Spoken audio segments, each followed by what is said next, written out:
Hey guys, Smikers here with Cake. Welcome to our Borderlands 2 retrospective, where we discuss what we liked and didn't like about the game and what we would like to see in future titles. Today's episode focuses on the original Borderlands loot system versus the loot system in Borderlands 2. Specifically, the random legendaries in Borderlands 1 versus legendaries being tied to specific enemies in Borderlands 2. Now, the random loot system of Borderlands 1 was much more unpredictable. It opens the game a lot more, it gives the player reason to mob and explore maps, which is irrelevant in Borderlands 2. It also gives the excitement of finding a random legendary, which is great. That completely beats farming a boss for hours to get what you want. There's no doubt about that. Now, Borderlands 2, the legendaries are tied to specific bosses, which is good for one reason, and that is to ensure that you can find what you want for your endgame build. Realistically, Borderlands 1, I think, had it right. Just the excitement of finding a legendary off of a badass was just great, and it was sorely missing in Borderlands 2. At least I think. What do you... How about you, Cake? Well, okay, so I only played Borderlands 1 as a game. I played it once, I played it to the end of playthrough 2, and I didn't really give much thought to it. But I did find those good legendaries along the way. I mean, I played a Siren with a Hellfire, and playing that made it exciting. Finding the oranges were really cool, because I just knew that they were really good, because the Hellfire. But it made it fun for me. I came into Borderlands 2 with that mentality, and then I never found a legendary. Like, I didn't find one until I was level 50, and it happened to be something really random and out of a chest, so I didn't know anything about the game, and once I started looking into it and realized, oh, I have to farm things to find the legendaries, I liked it at first, because I could go find those legendaries that I wanted, and I wanted to try all of them. I wanted all of them, but I don't know. I play Krieg. I want to mob. I don't want to sit and farm a raid boss for X amount of hours to get that one unique. I've never done really the raid boss farming. I don't have Hammerlock's goddamn DLC, so I've never fought Vorak ever.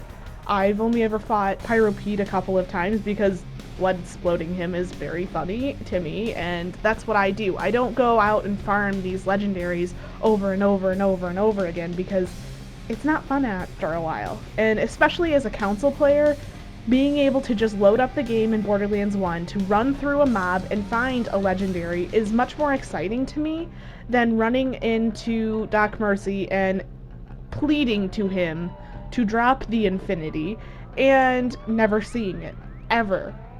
I've only ever had one Infinity, and it was off of a loot midget at level 56. So I never got to experience, like, a lot of that stuff because farming on a council isn't fun. You wait for 5 minutes in a load screen before loading into the game, and then you have to run to the area, and then you have to kill the boss, and then do it again. It makes things kind of boring, in my opinion.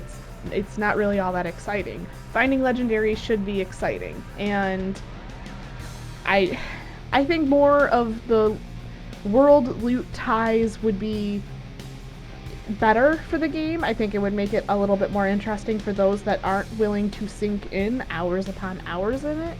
And maybe people were just more lucky than I was, and they found those legendaries in their playthroughs, but I didn't find them. I didn't know what they were, I didn't know what they were going to do, and I had to do a lot of research on the internet and in the wiki. God forbid I used the wiki at one point in my life, and had to find the information for myself from other people first before I discovered it in the game, because it being tied at a 1 to 30 drop rate, it's good, but not good enough for somebody who's just playing through it for the story.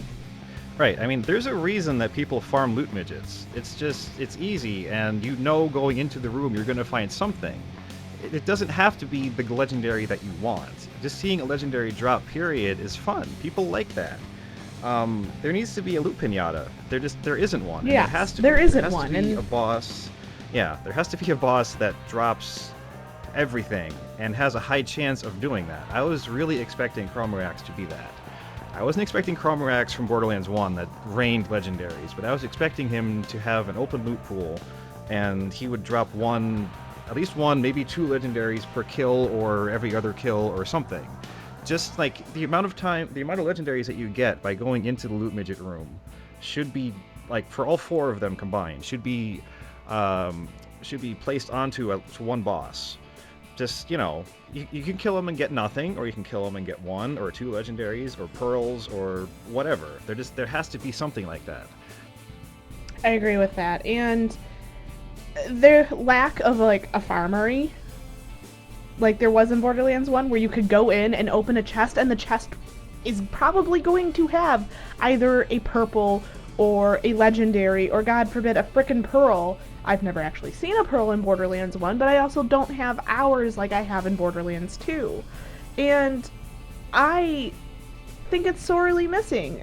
I love just running around and mobbing, and Krieg is the perfect character in Borderlands 2 to do that, and there's not much reward from it.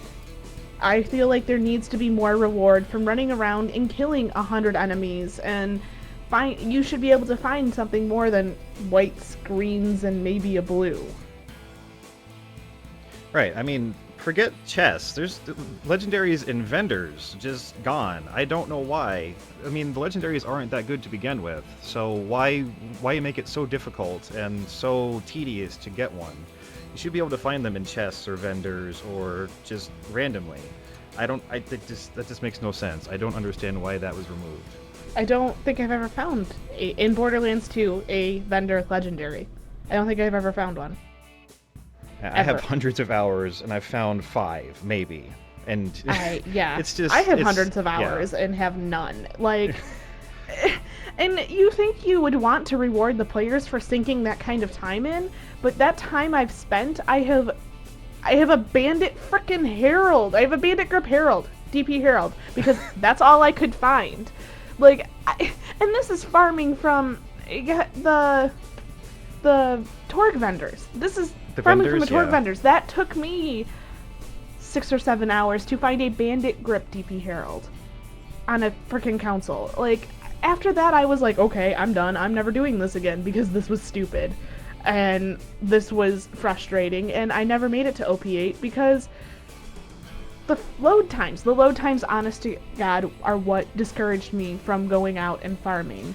And I had a glimmer of hope that we were going to have chests that would rain out legendaries like crazy with the Snowman Headhunter. But even then, you still have to farm him quite a bit to get anything, let alone anything useful. Right, so basically what it boils down to is rewarding the player for time spent, and time spent having fun, not time spent grinding an enemy, farming Terra or farming savagely or farming one enemy repeatedly. Reward the player for having fun, playing the game itself. I totally agree with that. I feel like that the game doesn't reward players enough. It's fun, but you just have to go in realizing that you're not going to end up with 20 new guns that you want to hold on to for the rest of eternity and trying to find, like, a bank to put them in or something like that. Right, so what do you guys think? Do you think the loot system for Borderlands 1 was better, or do you like having bosses that are specifically geared to drop one gun or one shield or one grenade that you want for your build? Let me know in the comments, and we will see you next week.